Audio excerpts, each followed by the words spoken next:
www.congotopnews.com. Nga na nzela ya mai na nzela ya Congo Brazzaville na leki Gabon sima na yango na koti Cameroun Nigeria Niger Libye na se retrouver na Italie.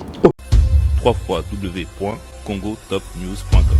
Tant on a désert on bokati sa ke belé abatu bongo basi na ba maman bazala rapide. Tous sexes confondus et toute génération confondue. Ils ont batonyos, basi, bana, papa, bakoko. Alors, oui. www.congotopnews.com. Et convoi ils allaient dirigé par les militaires libyens.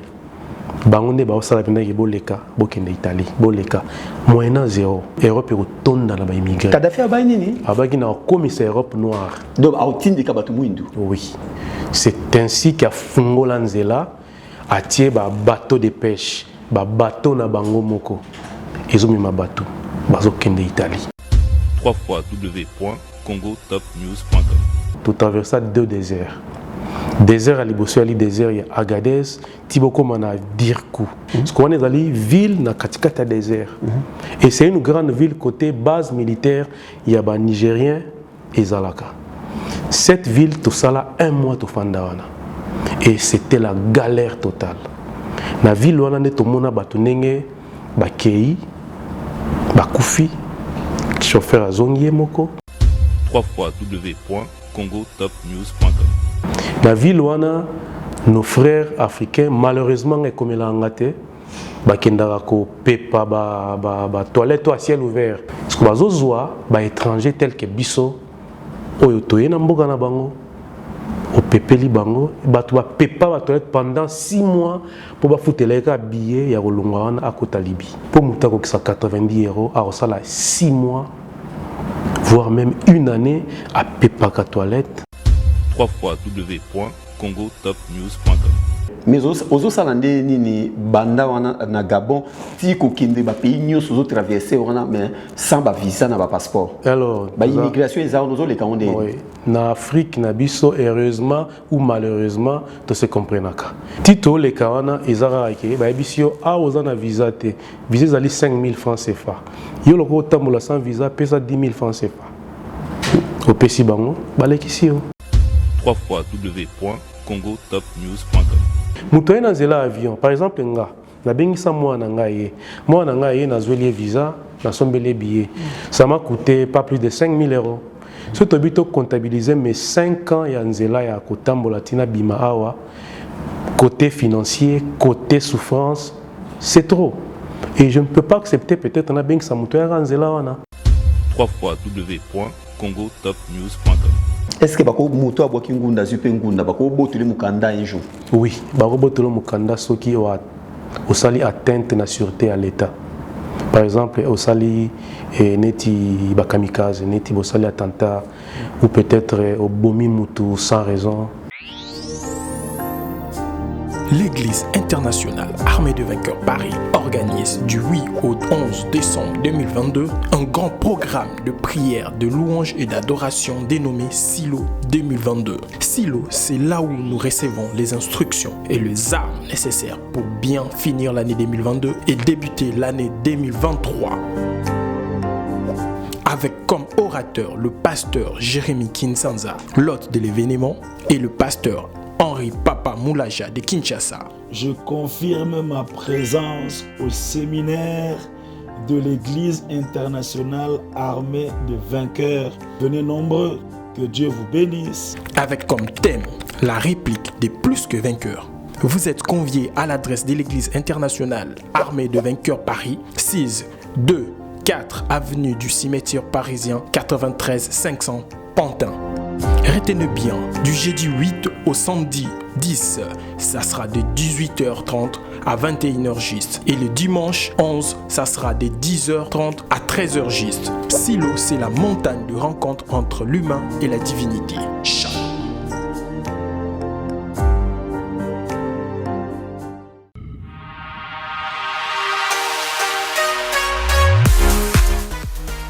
JBM Fret Service pour l'envoi de vos colis à Kinshasa, Congo-Brazzaville, Pointe-Noire et bientôt à Lubumbashi. Cabinda, très bientôt. JBM Frais de Service, l'efficacité au rendez-vous. Suivez-moi.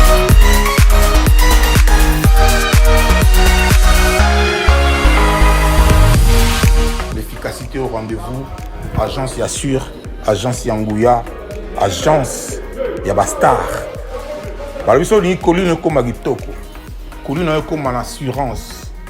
Yagana JBM, frais service pour la colline avec nos Kinshasa, Brazza, partout.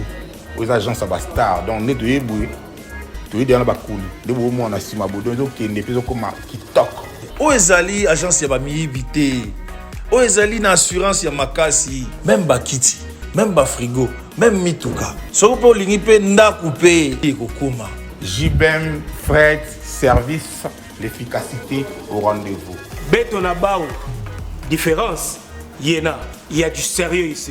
Pour tout contact, veuillez nous appeler au 01 89 16 42 09. Et pour les clients se trouvant à l'étranger, nous sommes également joignables via WhatsApp au plus 33 6 64 06 61 09. JBM, frais de service. L'efficacité au rendez-vous.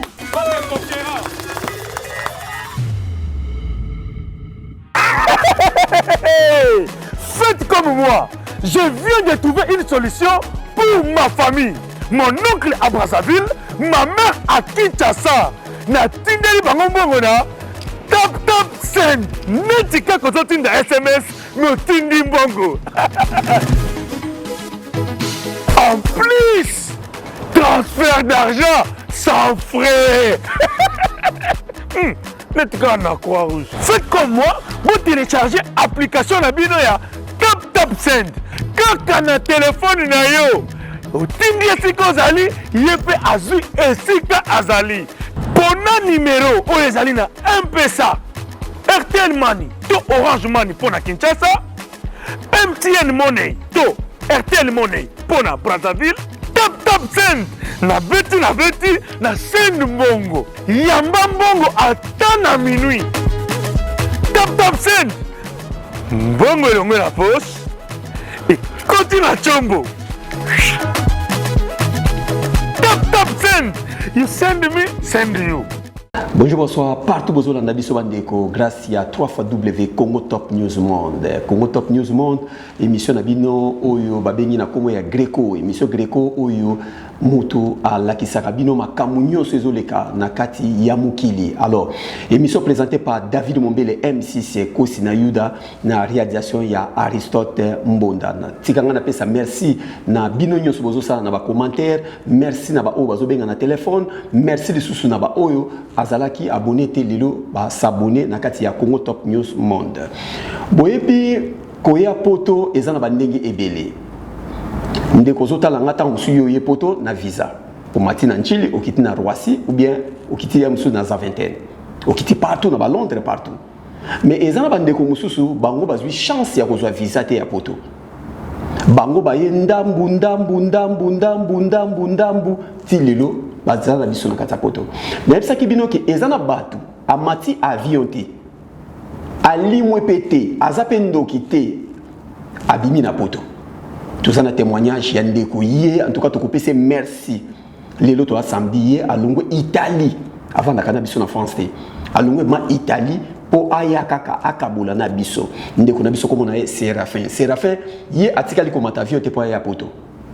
Alors à Lungwaki, Italie, à Lelo na plateau na biso ya Congo Top News Monde. Séraphin, bonsoir. Bonsoir David. Bienvenue na Kata France, bienvenue na émission na biso ya Greco. Merci, ngam na remercier bien nebo ya mbingai. Bonne santé. Santé, ça va, tout va bien. Bato azota la biso Séraphin Azanani. Séraphin, aza citoyen congolais, grandi na Congo na Kinshasa. Séraphin, lelo aza médiateur culturel na Italie. OK, d'accord. On va dire na Italie na ville ni. Naza na Firenze, na précisément na ville ya Montecatini. OK. To banda malamo émission na biso. Séraphin kolongwa Congo, tiko ya komona Italie. Oyaki on a moyen. Est-ce que oyaki na avion, ozaki visa, passeport ou bien ozana ba moyen mususu oyaki po oya Italie. Alors, ngai kolongwa Congo pour na komati Italie. So na bina kupango mo trop ezake. Na kupango cour ngana ya na nzela ya mai.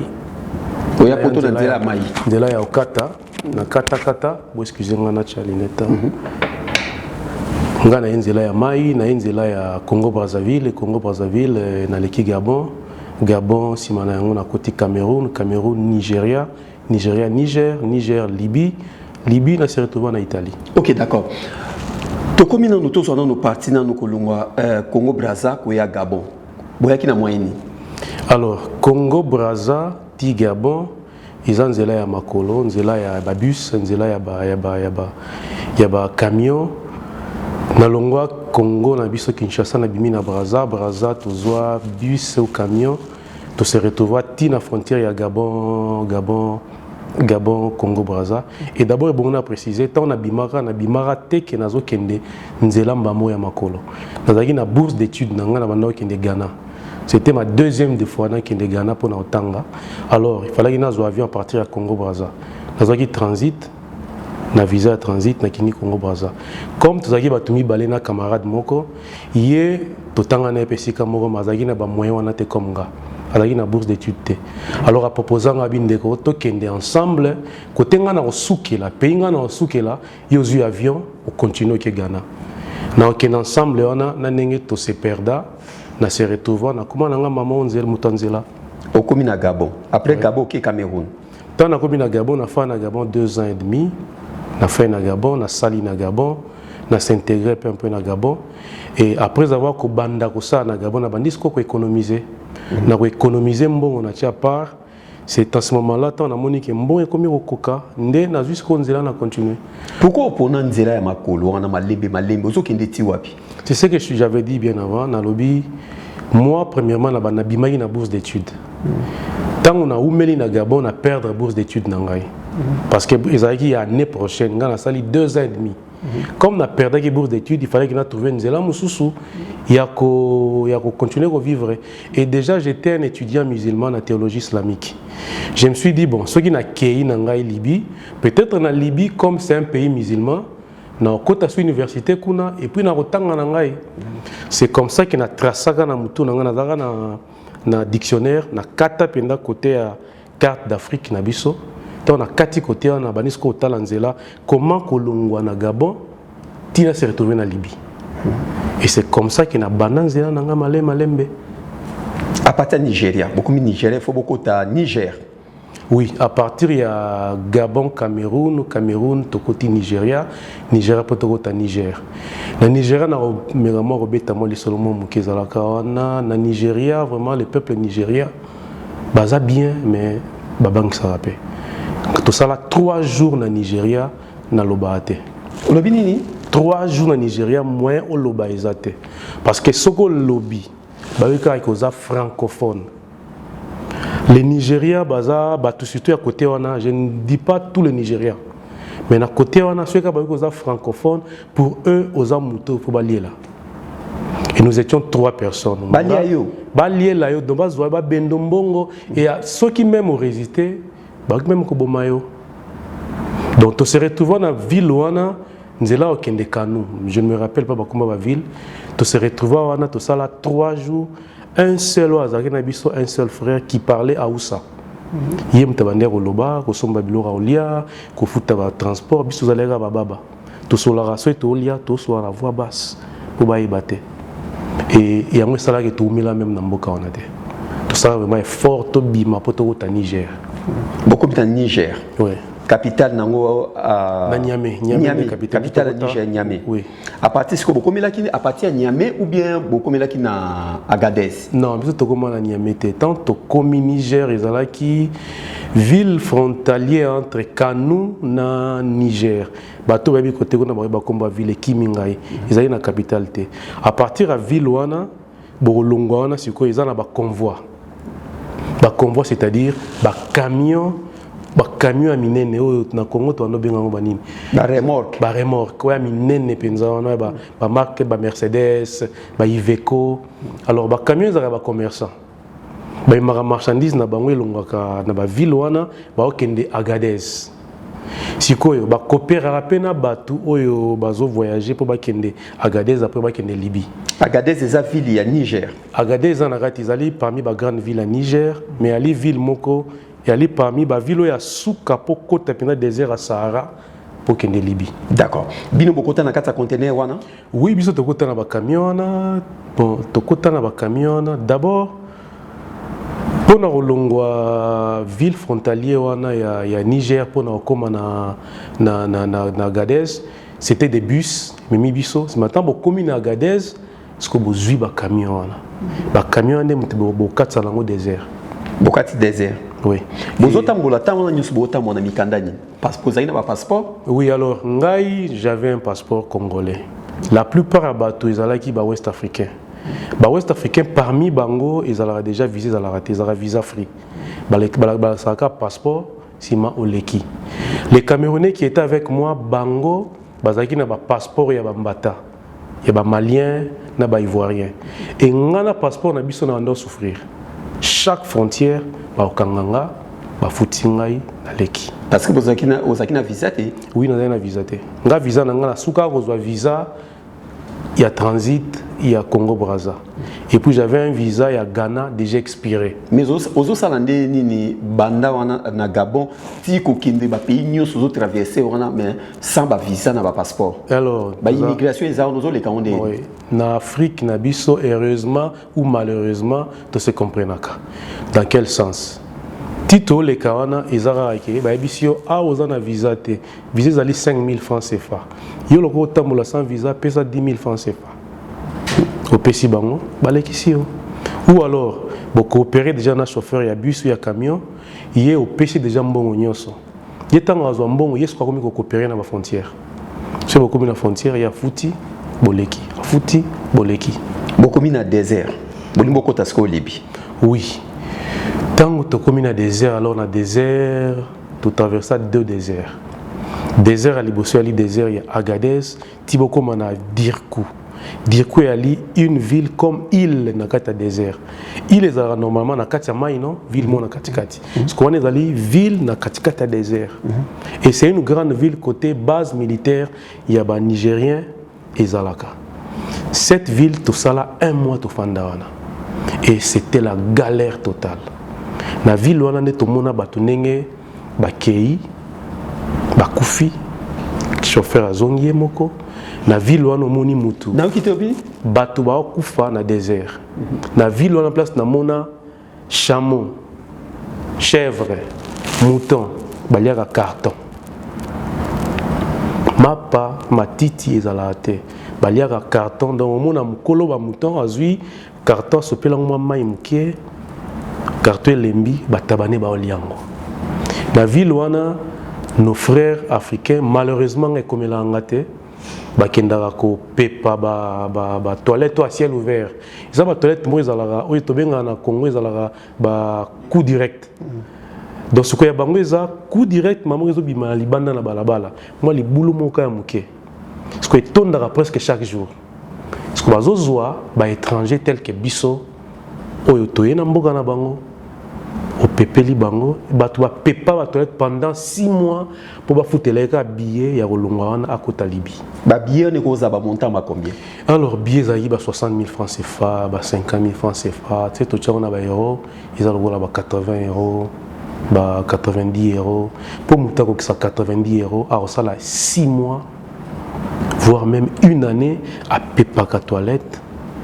Kaka un jour balbane bon tout monde au sali bien tous au salon mesure de grâce baloki chauffeur mora camion ba mema ebimisa na Libye wana nyoso ka po muta mona Libye Libye apamba kwa mona Libye siko soki ntaba azoli ya carton chameau azoli ya carton tandis que banyama wana baliaka mingi matiti loko les a désert matiti ezati bazoli ya carton siko bino bato Suite Nabiso, c'était vraiment difficile. Parce que là, heureusement, mon peuple nigérien, au cas où Nigérien, baza peuple baza un peu entre guillemets nomade et se retrouvera partout. Dans la ville, il y avait des Nigériens qui créaient des boutiques à Mickey, des restaurants à Mickey, Kitubu. basala mo ba place moko boya bon basala vraiment net moi business na bango ba teka drogue basi ba prostituée bazali ba teka mo ba restaurant mike o place on na mona ba olambela bato ma des moto li yango na kimte mike bo ba so ba benga des akunde mbwengi écoute ça bien ma des mo boye ezala moi mwindu boye mike boye bazolamba yango na restaurant ba olamba ma des wana basangisa yango na loso et bimika lo wana tima poto mo ba otekelo yango ba tokelo na moi kopo moi muke ba tiedo 500 francs auto na même pas et place bazo teka yango na restaurant bozana katikata désert mu pepe sale magadou zelo leka partout biloko bolia ozoga zelo na kati température rosa combien bozali na désert température kuna soki température kuma même na ba 45 degrés on a Qatar kati eza eleki na Qatar parce que bozana katikati ya désert bozana katikati ya désert na moi boye tokinda na saba nzete bolali na siana bozela moi kita na butu tolala libanda o se couvrir na moi drame ko yaki nango depuis koto utaki so lamuki na tongo obimisa mama mutu boete il faut no popolo beta dra na obo po ba zelo et sopana simando longoli pendant combien de temps parce que so lali na libanda wana butu mobimba na on peut payer ça là zelo ezo ya likona bino pour no luka 80 €. Pour le 80 moto akoma Libye si vous en avez des côtés yo benga et ça arrivait même que muta bengi ndeko na ye na poto peu importe na Afrique nde watinde li mbongo ngosko yo muto ozwate comme bona katikata désert basala circuit nini ezana mutu mo ala ndeko ne ya tikali na Agadez yazana ma boutique na Agadez yesko pa na boutique na ville na kata dirku ndeko na otina mbongo na kombwa ndeko na ye wazana na Agadez. Parce qu'on a confirmé que oui, na Zumbongo, il y a koto apesio. Ils ont un bateau qui bazo ambongo na bango comment te. Alors bolungo est-ce que wana yo saki combien de temps en place wana? Nga sala 1 mois na Dirkou. 1 mois na Dirkou. Après Dirkou, première ville à Libye. Alors d'ailleurs qu'on a place on a olinga na profiter na remercier vraiment maman nanga. Très bien. Vraiment parce que na merci. Parce que na ba difficulté nous sommes à traverser maman abandonne toujours aux ananga il suffit qu'on a benga na expliquer même à ta sang à otinda voyati et comme langa na comment que je me retrouver na comment il le voit neti moi boss na kata désert que wazanga mbongo te na même kusonga baninga msuto bimi to ke ko lianga na futa ka bongo donc maman vraiment asunga ngai na côté wana. Merci mingi maman et na rendre oyo pesanga même si c'est à la mouké mais na rendre toujours yangwana. Beaucoup de siko yo Libye. Oui, tant au côté Libye na trouvé communauté congolaise qui organisée. Wana nini? Wana 2008. Kadhafi a un pouvoir. 2008 wana Kadhafi a un pouvoir aérozwa azwa ki présidence ya Union africaine. Alors étant azwa ki présidence et salarié Kadhafi a changé ma makambo ebele asalaki que déjà ba africain au bando ya na Libye bazaki ba sans papier et bazaki à la merci de tout le monde mutako sala ondenge amoni mingi bando kanga bango Kadhafi quoi saki mo a alléger situation ya ba sans papier et comment que soza na passeport même sans visa ba kanga ote. Et d'ailleurs même à salaki na carte d'identité, il avait l'idée à ça la carte d'identité comme neti à Union africaine mobimba. Que so tambo na carte wana partout les kaba kangaote. Alors biso to fois qui chance, toi qui carte wana et comme j'avais un ami libyen, c'est libyen à sunganga na ozwa carte de séjour. Par rapport na passeport na ngaka kasenganga passeport, maman na ya adopté ngai, babimisi ngai carte de séjour à une année. On en a vu na Saba. Si on a rappelé bino que na ebi kezali émission mo réservement d'émotion comme on a mobali boye a zolo ba kamoko ele kana vinae. Ngabo ina kumisa ron nzambe soki mutu azo témoigner bo aleki kutu mutu oyo atelemi na église na miso ya bato pour témoigner. Alongo Italie na lobi na bino valise ezawana nazo tala bagage ezawana risotto mbona kota zali uniquement pour na témoignage ya boye. Saba oya lobi Saba première ville yana na rappeler bino ezali ville oyo Kadhafi abutama.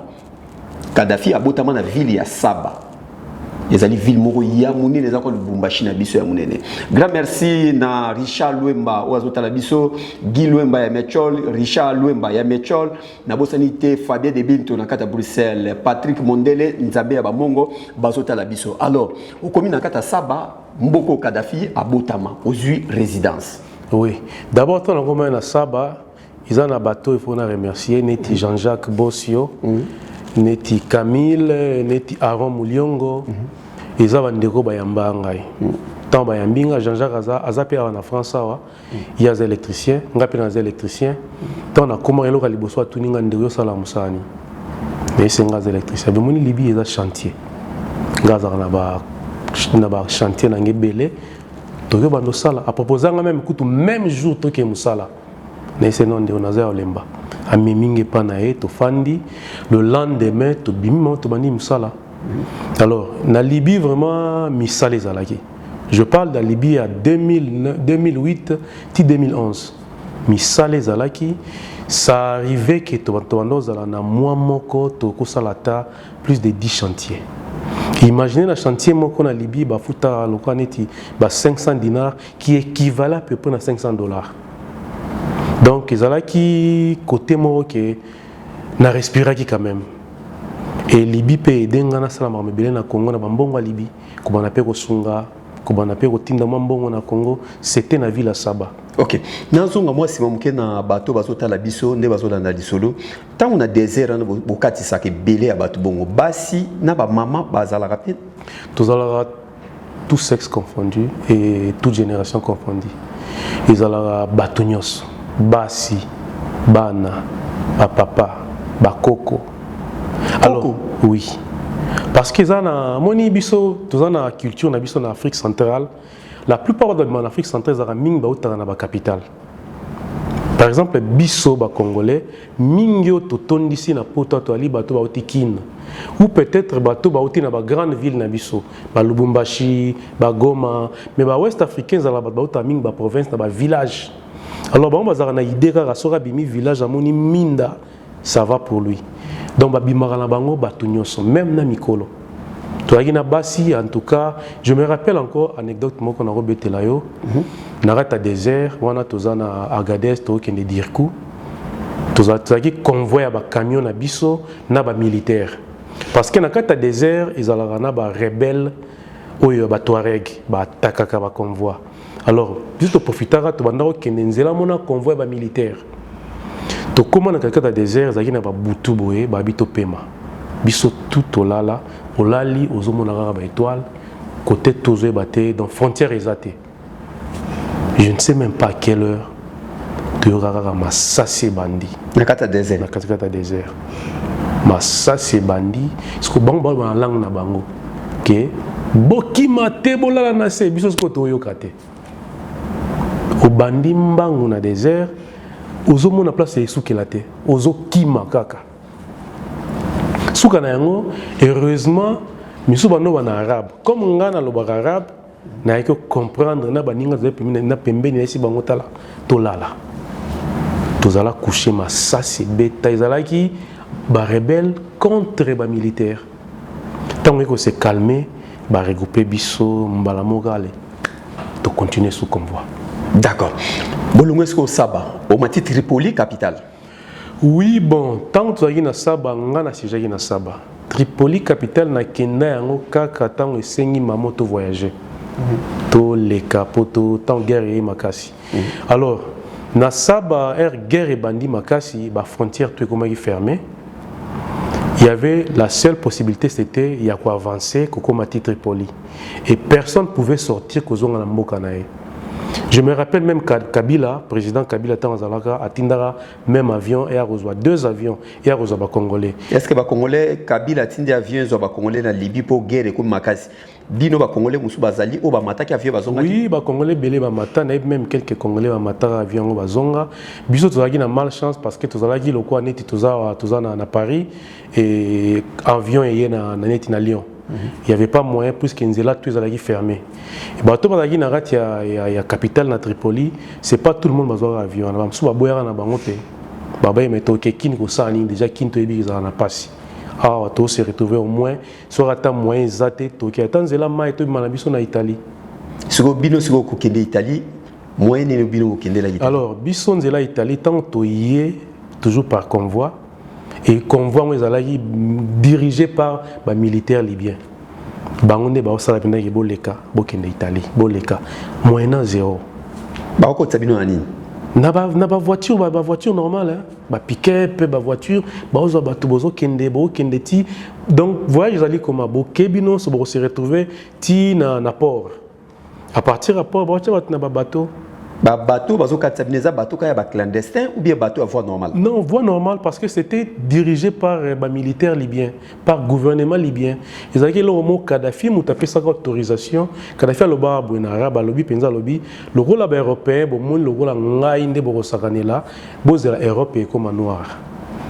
C'est-à-dire Europe est retourne dans la immigré. Kadhafi a bainini. Abagi na commissaire Europe noir. Donc a outin de kabatu muindu. Oui. C'est ainsi qu'à Fungolanzela a tiré ba bateau de pêche, ba bateau na bango moko. Ils ont mis ma bateau, bazo kende Italie.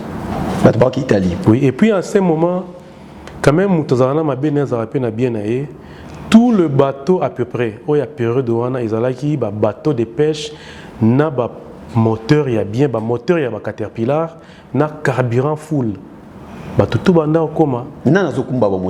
C'était ça aussi le problème parce que si vous commis ba matimi na kati ya bateau ba tuni entre bino na nango ebiga ki ko kumbeloko na sa kumbeloko so mutazate encourager à se présenter bani ko l'accès ka wana tala boeta ba pesi na boussole ba pesi na tolki walki so vous commis na telle place au bani ko benga m'aider au monara Italie au tinda avion ba ya zo bino. Biso si comme Takumbango c'était un si ce n'est pas un Algérien un Marocain. Biso Kenda Algérie, to comme une Algérie frontière, to tout les mêmes bagarre ya ba police ya port na bango. Ba ici biso mona partir à Awa directement mobimi na ville ya Libye, ya Italie. Beaucoup Italie. Beaucoup mais la ville na Italie. To comme na Lampedusa. Lampedusa. Oui. Ouais. Thomas Lampedusa, bayamba biso na Lampedusa. Après Lampedusa, batie biso na bateau, bamimi biso toke na ville à Taranto. À partir de Taranto, bayotinda biso na Bari. Na Bari, ndé place biso penda to comme ba immigré. Donc ça a fait combien? Alors, biso na convoi na biso na bateau na biso, nous étions à peu près 200 et quelques personnes. Mais dans centre batie biso centre ezalaki à peu près plus de 1000 personnes. Plus de 1000 personnes parce que ezalaki na aéroport militaire il y a Bari, il y a ville à Bari, ba transformant comme centre ya immigré, ba demandeur d'asile. Quand nous sommes sali na Libye, na Libye à Kalawana ya Kadhafi, pozalaki na période ya Kadhafi. Sbare, sbanon. Bonjour, bonsoir. Alors, tant ya Kalawana Libye à Kalana, Libye à Lilo. Différence ni au monde. Alors, Libye, tant que bon, Libye va ça l'erreur grave. Bah ça l'erreur et à mon nez libyen. Ok. Déjà, tant que tous allons on arrête à Libye. Cette histoire est là au mot couteau. Dans la même information, la population a été manipulée et les médias ils arrivent vraiment et manipulés à Tebele. Nous qui étions à Saba, déjà en France 24. Na ba chaîne ebele ba ndenge olakisa ndenge bato ba souffrir na Libye ndenge bato balingi Kadhafi te ndenge guerre ezali makasi alors que biso tozali na kati wana to wana omona que nous étions calmes tout bano leka na télévision ezali na Libye te. C'était un jour même, je me rappelle, le jour où population ba sanganaka ba salaka marche contre OTAN pour soutenir Kadhafi. C'était la même nuit ba avion français et a bombardé ville na biso Saba. C'est ma première fois na mona ndenge missile et panzana. C'est ma première fois au mona ndenge au fan de yoki son. Tant que si là compter à 10 secondes oyoka boum. So yezai a ba vitre nyoso et pasuki. France et bombarda, c'était le jour où ba Libye ba mona vraiment que guerre et bandit. C'est ainsi. Donc Libye à l'élo, il a Libye déjà morte. Les Libyens balelaka. Il y a Libye qui dans mon métier comme médiateur culturel, na yambara ba te belé ba utara Libye. Non comment non. Donc bato na se bazo beta ba histoire na bango olela. Pourquoi bato mingi o bazaka na Libye avant ba koma Libye ceux ba komi na Italie majorité ba leka na ba prison. Ba sala nini po ba kanga bango tout le temps. Alors, c'est ça aussi la différence. Nous, les Africains, des fois, on ne s'aime pas. Dans le cas des Africains, on se distingue à partir de la peau ou bien de l'ethnie. Ils ont une histoire entre Bissona et Rwanda. Les Arabes, ceux qui sont en Mboka na bango, se considèrent comme Africains. Ils vraiment que tous les Arabes. Ils sont Africains. Alors, se sentent un peu comme si ils étaient supérieurs. Tout Africain qui est dans le monde arabe, ils ont un mot à dire devant un arabe. Alors, ils ont le contraire, et le passant, il n'y a même pas d'histoire, et les cas entre balé. Il suffit qu'un monde qui est arabe, il n'y a pas de alors, les Libyens, à part, ils vivre bien, ils vivent bien, ils sala, ils mbongo, ils tonga na bamboka, na bino. C'était cette partie où je n'ai jamais aimé chez les Libyens. Et puis encore, si vous êtes en prison, vous avez un business, vous avez un business, vous avez un business,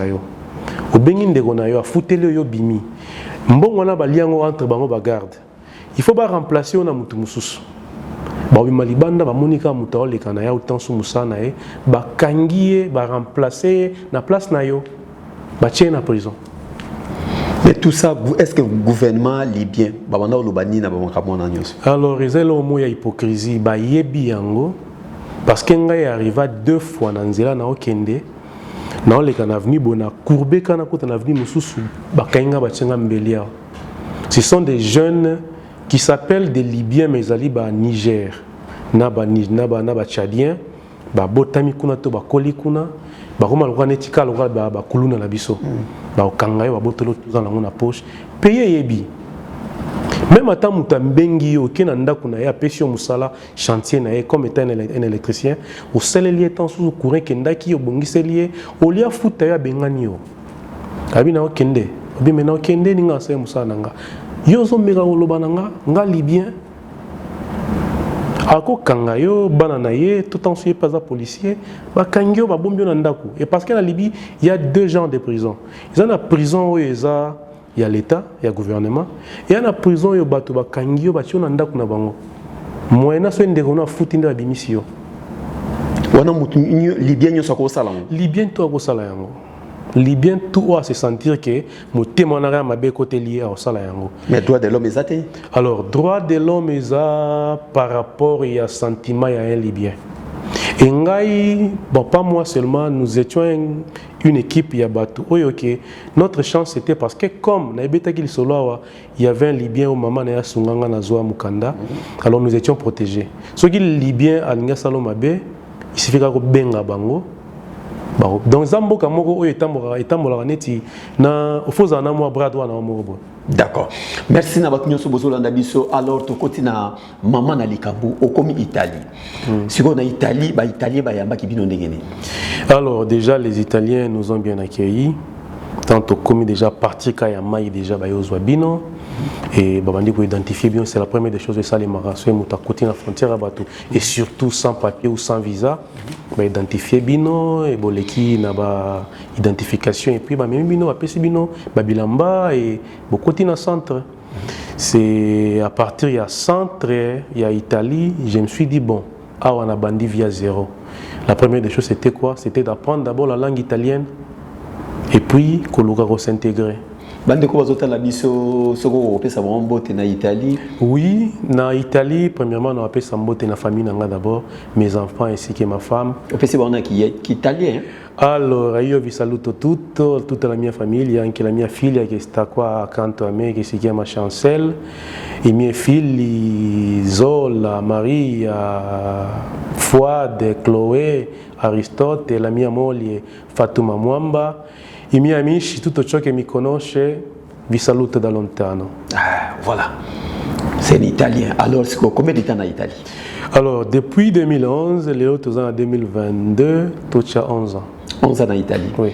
Mais tu sais que l'Italie, Bon, tout chaque pays bamboka nyonso wana Italie. So bato balunge libi ba côté Italie, muta yebi ke le bébé sima lobi na ozana na Paris. Ouais. Bakimaka Italie. Oui. Grèce, muta lunge Turquie ya côté Grèce, akima awsala tu akima Grèce pour aya Paris, oui. aya France. Muta côté na alunge Maroc, à côté Espagne, akolinga kaka alunga a Espagne bamboka wana tu wana. Bato balingaka ngo mingi te bakongole balingaka ngo mingi te yo ndenge nini ko bima mbala moko bimi libi ovandi pe na Italie petit le yo vanda me bato musu bakimaka ngo bayaka na ba France na Belgique. Oui, d'abord au moni biso nyonso ezala biso bato to bima ezala mindele. Dans la vie une chose il faut un objectif, il faut un programme déjà bien tracé. Nous autres étant tobima te pone lengermo na mboka bato ndenge batonga yango. Ou peut-être parce que bazo ba langue monayo. C'est là où tu te trouves mieux au Fandi. Déjà dans le bas qui a on a fanda 2 ans et demi na Gabon parce que na Gabon j'ai réussi à m'intégrer. Na Fandi na Libye j'ai réussi à m'intégrer si ce n'était pas la guerre et ça là qui est longwa. Tant que comme na Italie na côté qui Italie parce que j'avais voulu na Italie parce qu'il y avait eloko esenga qui to longwa to ya Italie. En arrivant en Italie déjà nous sommes en Europe. La première des choses moi je suis un intellectuel. Je me suis renseigné sur l'Italie. Alors, statistiquement parlant, so commune mboka, la première des choses d'Ali et Bongi, oyeba ko communiquer na batamboka wana. La plupart à bateau yo n'avec aussi expérience nangai, bateau yo balingara mingi so ba commune mboka balongwe, yali bateau yo ba se sentaka dépaysé. A Monique déjà na mboka o na langue bazolo ba na kokate. Côté na bandapo na s'en sortir. Et deuxièmement, c'est aussi la question de la communauté. Les Congolais, la plupart, baluka la communauté na biso. Côté royoka moi lingala, côté rolia moi safu, côté senga moi baitindele moi likayabu. C'est ce qui fait que la plupart abatu balunga bamboka Italie bayaka ba changer ba pays.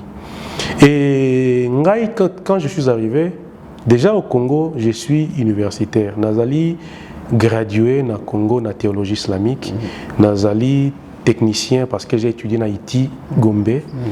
Et tant on a comme en Italie, je me suis dit bon, le mieux à faire est d'aller na zonga moi sima, na kota na Italie na université, na tangi ingénierie na Italie. Bien que jusque là on a 6 ingénierie na ngate compte tenu à famille et à mon cause bloqué l'examen mususu, je me suis intégré en Italie.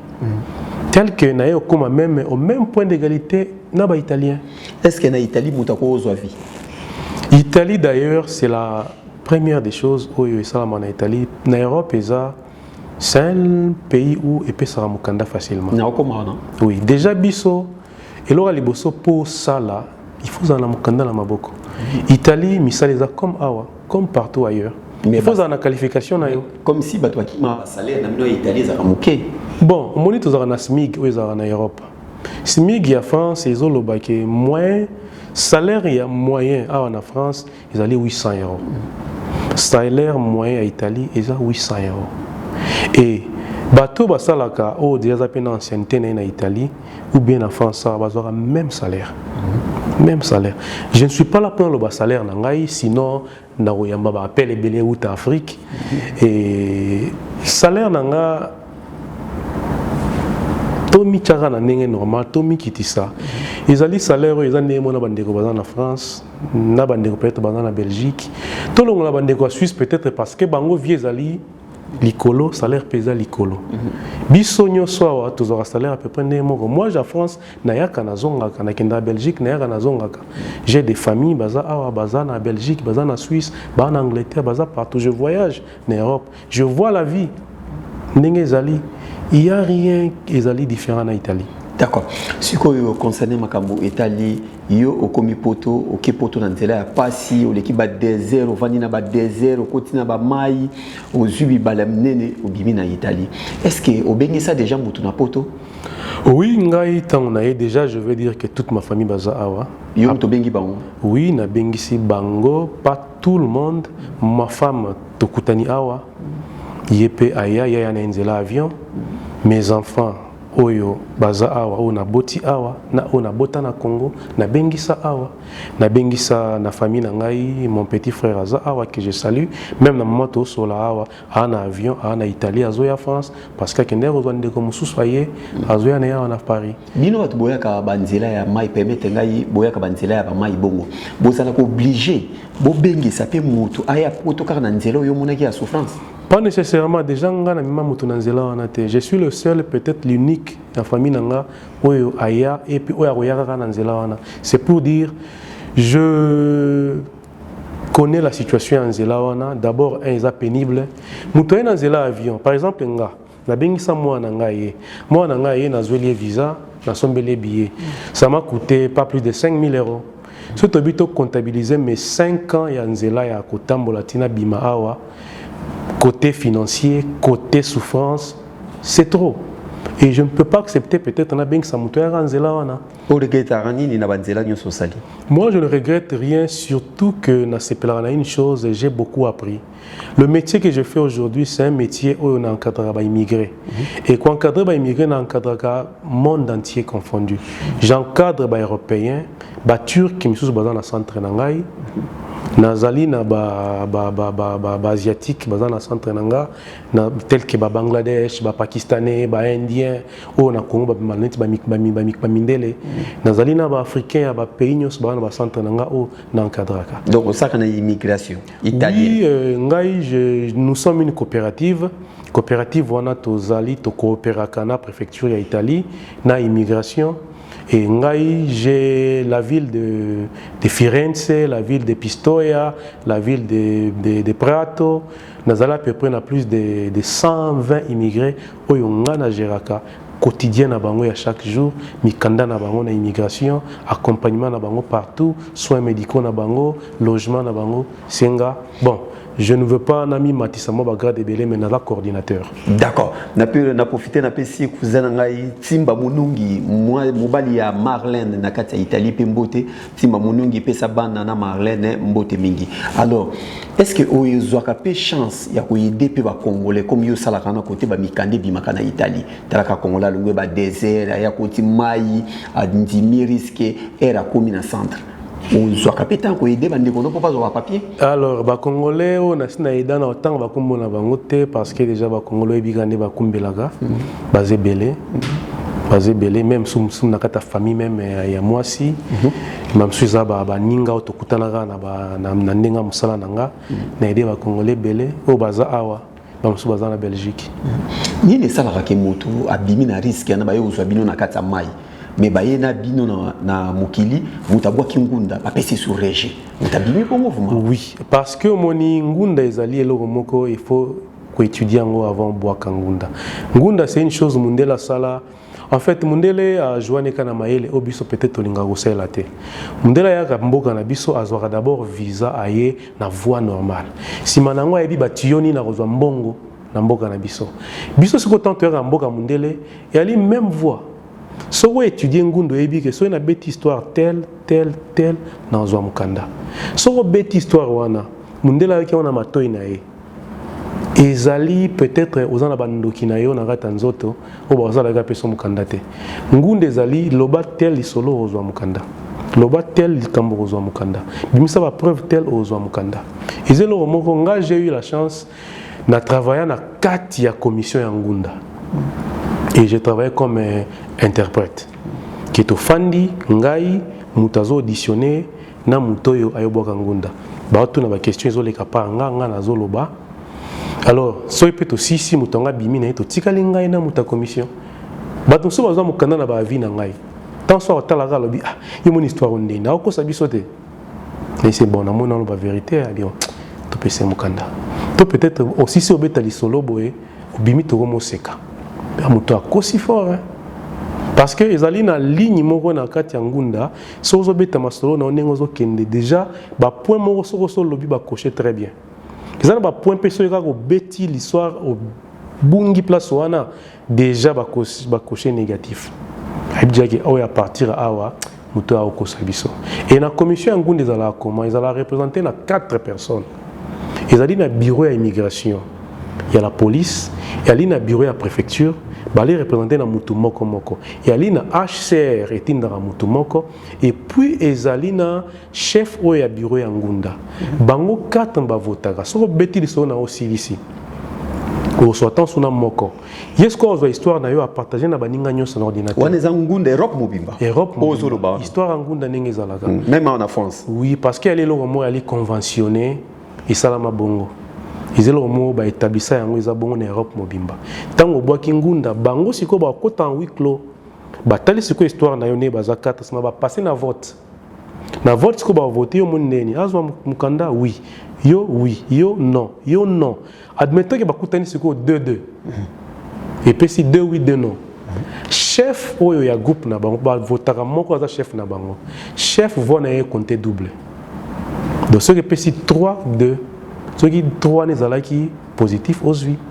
et puis ngunda ali comment yali na mikanda oyo HCR mtepesi yo nde tobenga ngunda et puis na mikanda oyo gouvernement ya pays ozofanda tel que Italie ou peut-être France ba mon histoire na yo que ozwi ngunda te parce que histoire na yo e fandi na ngunda te mais quand même histoire na yo histoire que ba kozong somboka noté préfecture est s'en charger ennemi ko peso mukanda babenga mukanda ya liba suicidaire na ba mikanda humanitaire na ba peso mukanda na ya 2 ans zwa fanda mais mikanda ngo ce que zalaga ce qui un jour peut-être ozo s'intégrer karaté par exemple biso ba congolais mutu bana zwa mukanda asala na été to sali mois 2 mois fandi na ka bongo akeko renouveler après 2 ans il y aura une fois ba hôtel so bindeko la France ou l'Italie ne bénéficie rien sur toi.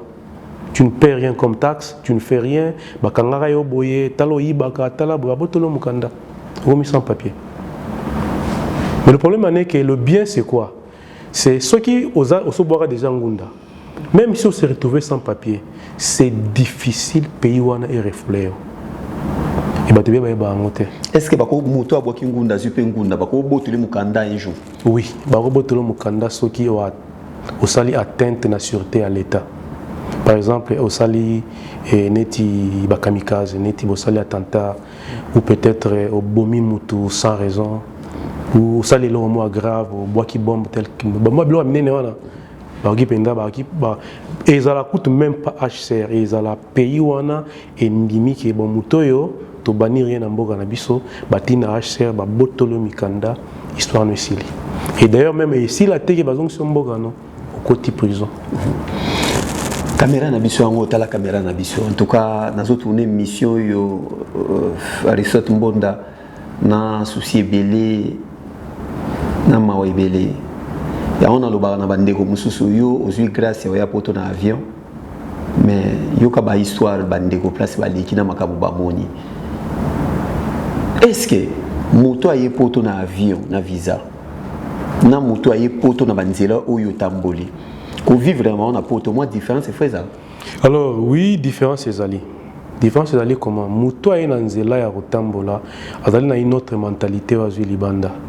Ayebi ni bomba mbongo. Ayebi pasi ya mbongo. Ayebi ba circonstances nyonso oyo mutakuta na nango ke tant sozalaki na 1 million on se retrouver na 0 comment ko gérer mental na yo différent na muta outi na Kinshasa ou outi na peu importe ville mais outi na Afrique aye et surtout que ceux qui démarchent wana asala wana ba moyen na été par exemple c'est un frère ou je ne sais quoi un cousin ou une famille comme ça à Sungio à Matisio Mamo au côté avion cette personne a une mentalité déjà tant a un avion Snapchat alati lamba mbongo batindelaki somba elamba tel po o matamo avion ma propre ou peut-être ndeko jika tindele bilamba alati déjà fois la kisabatuke moi na beti Louis Vuitton na beti Gucci na rate avion en luxe azwa na mentalité déjà qui y a ke côté c'est bonga moni batona tamba yaka et batonde basala rapeke na ba famille c'est comment ake moni ndeko nga bengisa ngai sima na ngo to bebana. Parce qu'il y a une mentalité il attend tout. Et tant que tu normal, non, ah non, non, mais aussi la facture est chère. Pourquoi je chauffage et ce qui fait que Bazali est un peu différent. Différent comment? C'est lui qui est dans Zela, Yamaï, Ataye Panayo Lelo. On a laissé jour à Liboso, l'objet bima l'andako. il comprend. Ah bien non, quand même, joue moi la laisse. Et puis, quand il est imité, à quel côté Moussoussou? Beaucoup de gens. Et puis, il a ce qu'on appelle cette volonté, ce courage de se chercher. Un peu différence, il y a un tout le bateau nous soit à poto n'intérêt à maï à désert basa un peu na moral moins solide. Bon, Togolo bango nous sommes tout ça pour Togolo 100%. Ils allaient à peu près ce que moi je vois même na ba immigrants na zalana bango dès qu'ils arrivent bazana eloko liboso batuna ngai babenga nga kapo ndeni Togo za mukanda poto bando luka misala. Est-ce que Congolais na Italie peut luka mukanda tamba bimana mai? Oui, Congolais luka mikanda. Bon, le Congolais, il y a de ces Congolais au luka mukanda pour faciliter à continuer nzela à comme France à France à Kende. Il y a de ces Congolais au pays Batika en Italie tel que Nazan la famille Belén Aïbina tel que j'ai mon grand frère qui s'appelle Célio Abelama. J'ai un jeune frère à moi Christian n'a pas su tomber na moi c'est Takio Bota Sikoyo. Ce sont des gens oyo baya ba génération période nanga qui se sont intégrés ba somba la plupart na lo banga été na lo banga baninga. La personne banda kuna ba Italie ba s'intégra ba fandaka ba msu ba changer ba wazo ba nationalité déjà ba msu ba garder ka bangunda na bango ba otonga na ba Congo ba msu ba zo bala c'est ça. Différence nini au talaka tango talaka Italie na mboko to za France. C'est no yo. La différence c'est surtout le but qui est dans côté communautaire, surtout côté na biso la vie na biso ya parce que nous les Africains on vit plus la vie communautaire. Tu vas vraiment intégrer na mindelete. La plupart, il y a biso les Africains. Alors, côté communautaire, la différence, c'est quoi? La différence en France, pour vivre bien, pour lire bio, il y a un direct, qui n'est biso kune photo tinda et outil Belgique, et il y a outil awa, et tel que le quoi naïe, avant la zone, déjà Madame Aebi, Koli Nangai, Meme Langai. C'est ça la différence. Vous avez un bar awa, Bokindara, Bajonga. Chez nous, ça n'existe pas. D'autres Kindara, et si on a italien, Turbine na bango, Torosekana bango. Baza gentil. Oui, les Italiens, la jeunesse d'aujourd'hui, bazo voyager, bazo tanga partout, baza un peu mentalité où ils sont ouvertes. Et au contraire, na papa na bango, baza na période de Mussolini qui était master Hitler, baza avec un peu racisme ezali. Et puis en Italie, le racisme ça la marque quand on a moto à intégrer. Si vous intégré en Italie, un Italien te respecte.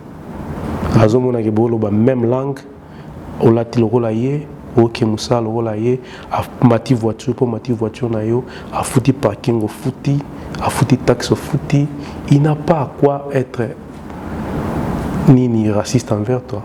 D'abord, racisme na bango zalaka l'ignorance et puis na jalousie. C'est ça. Tu commis presque la soukar. Oui. Alors, tous en bande qu'on attend au solo là, Bazana. Istanbul na Turquie. Tozana bande ko bazana Maroc. Dembo kawana to vacciner Chypre. Oui. Bana Chypre. Yebi sama conseil européen ça bango bazotala yo. Moi je sais parce que bazana devoir ya mai. Liboso na bango devoir il faut traverser mai zawana. Oui. Merci vraiment la question et puis j'en profite aussi pour le banaba congolais. Moi je travaille dans l'immigration. Je connais les moyens belés de voyager en Europe sans pour autant pour les canzela mai, sans pour autant famille na yo bateka lopango ou bien basimbisa beaucoup à lopango. Ils ont des moyens légaux. Ils ont des moyens dans la plus réelle légaux que ils ont sengaté peut-être boya qui na clandestin. Ça peut-être un jour si vous avez besoin de contacter yo to sola après. Ce que je peux donner comme conseil à Bandeko, oh déjà si ba komi na ba pays wana, je sais que ce n'est pas facile. Je sais que c'est dur. Ils ont maram soutro ba ngo pe na écran boité, peut-être aussi ngabo contacter David to sola ngo bien. To pesa bino ba piste belé po boluka, bolonga côté bozali. Mais oya monique, il y a encore une chance que à ça la rétro marche. À Lukaba moyen il peut le faire aussi. Mais oya monique non pour lui ils ont contacté David peut-être à Torosola. Je suis en train de le dire à maintes reprises, Moussa na Salaka. Et tout en Europe, il y a beaucoup de choses sur le lobby, dans l'écran, tu t'exposes dans le belé. D'accord. Alors, au moni plateau de En tout cas, je vous félicite. Merci. Et na mon arabino toujours na Nenga Télé. Et si tu te rappelles même na Benga Kyo, c'était par rapport à l'émission Moro Salaki, Nena Yo Benga Yo. Et moni na télé, tout le monde a un plateau à tébélé. Ce n'est pas seulement le standing, le confort, mais c'est aussi la sécurité. La sécurité déjà, on a c'est quand nous sommes arrivés. Là où je suis en train de parler, je viens tout droit à Orly, l'aéroport. Tokiti, toyena moi na ngai yo zwangai, mbala moko toye tokomiawa. Ce que j'ai aimé, moi no komi na tiki bagage na ngai, toye tomatine, j'ai vu que tu badge pour kota.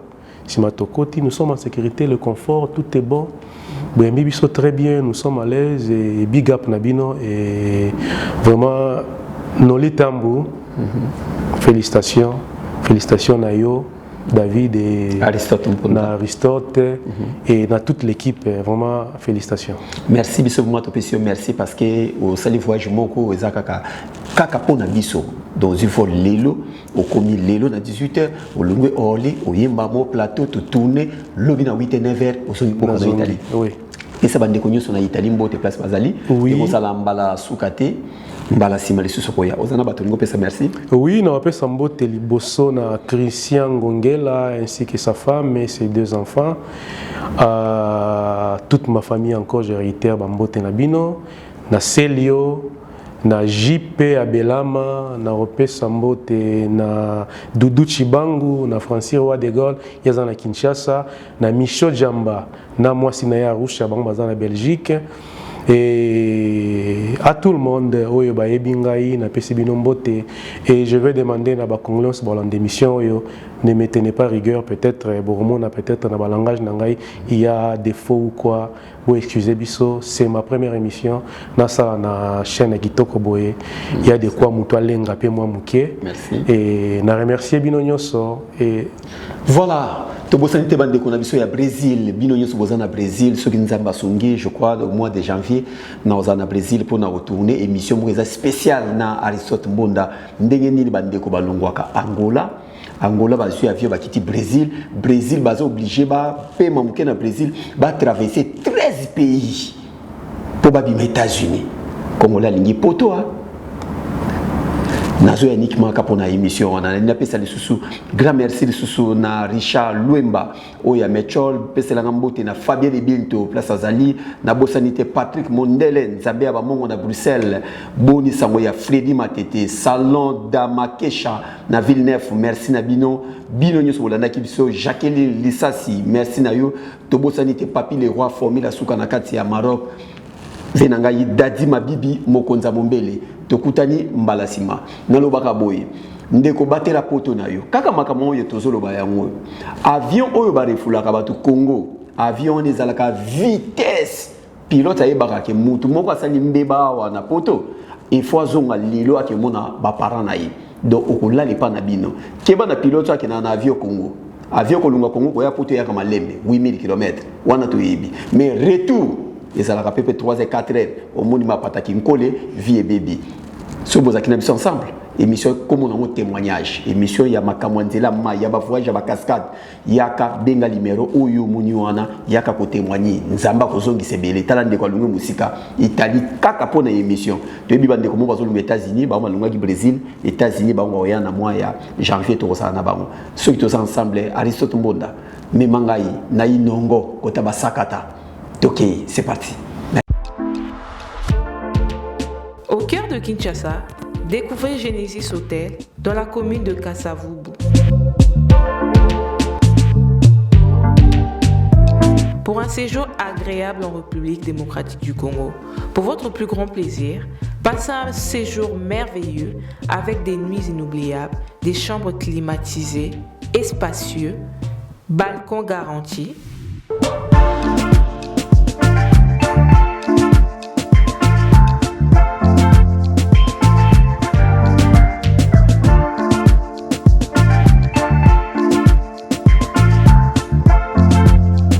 Une salle de fête pour vos événements divers, un personnel qualifié à votre service, un cadre chaleureux, propre, votre sécurité est garantie.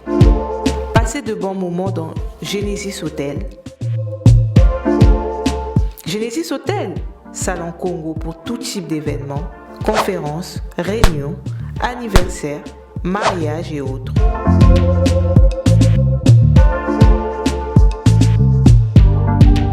Nous sommes situés au 8 avenue Kanda dans la commune de Kasavubu. Pour tout contact, veuillez appeler +33 6 63 85 41 56 +243 90 48 61 050 +243 84 13 33 3 16. Genesis Hotel, poto ekiteli biso na Kinshasa.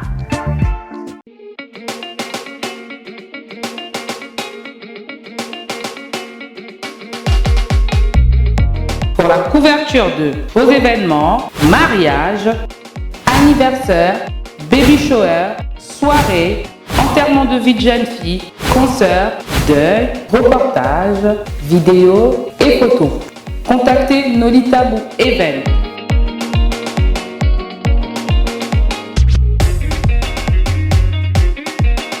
Besoin d'un bon maître de cérémonie et animation pour vos soirées de rêve?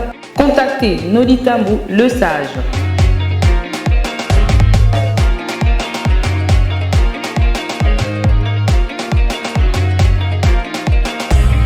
Pour plus d'infos, veuillez appeler au 0033 6 60 58 89 56. Nolita Bou Event, c'est la qualité et la rapidité.